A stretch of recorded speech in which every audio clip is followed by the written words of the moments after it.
lah. Oke, bicara tengahnya. Tapi ujung spektrum sama ujung spektrum itu adalah orang yang one day pengen jadi leadership kita. Struktur leadership mereka pengen bisa naik gitu kan. Sama di ujung lagi adalah orang yang pengen kita kasih sebuah kerjaan yang repetitif. Ini ujung ke ujung. Yang leadership yang kita pengen grooming itu harus orang yang ambisius. Yang ujung sini itu nggak boleh orang yang ambisius. Nah, kita harus clear dulu nih, kita pengen cari yang mana.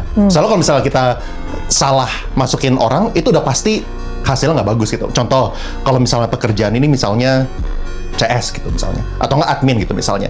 CS atau admin itu bisa memerlukan orang yang secara perlu orang yang ambisius kalau misalnya ini dalam tahap creating SOP.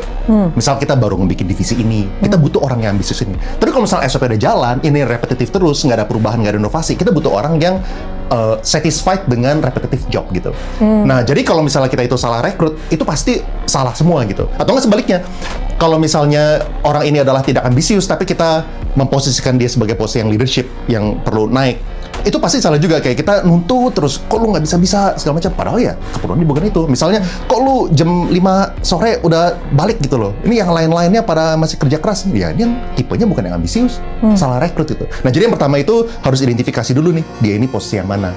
Nah, kalau misalnya kita udah rekrut tipe yang ambisius, kitanya ini harus memberikan dia ruang gerak dan juga insentif yang sesuai.